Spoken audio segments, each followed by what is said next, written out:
Nut আর বল্টু বসে বসে গল্প করতেছিল। তখন নাট বল্টুকে বলল, দোস্ত, তোর নিজের কোন গুণটিকে তুই বড় মনে করিস? তখন বল্টু বলল, দানশীলতা। তখন নাট বলল, তাহলে দোস্ত, আমাকে 200 টাকা দে। বল্টু বলল, ও না, মনে পড়ছে, আমার সবচেয়ে বড় গুণ ক্ষমাশীলতা। তখন নাট বলল, তাহলে বন্ধু, আমাকে ক্ষমা করে দিস, আমি অলরেডি টাকাটা তোর ড্রয়ার থেকে নিয়ে নিয়েছি। তখন বল্টু বলল, ওহ, কিসের কথা যেন বলছিলি? গুণের কথা? আমার সব থেকে বড় গুণ আসলে মিতব্যয়িতা, অযথা টাকা ব্যয় করতে পারি না।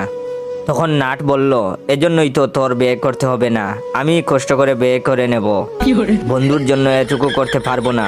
তখন বল্টু বলল, এর চেয়েও আমার একটা বড় গুণ কি জানোস? আমি খুব হিসেবি। তখন নাট বলল, ভালোই হলো, আমি আবার এদিকটায় খাঁচা।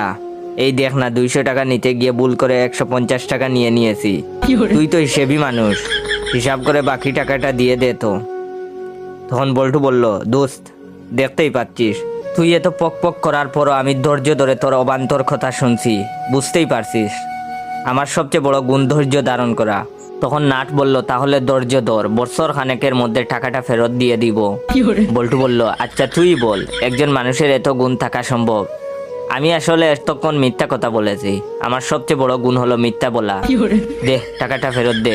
তখন নাট বলল,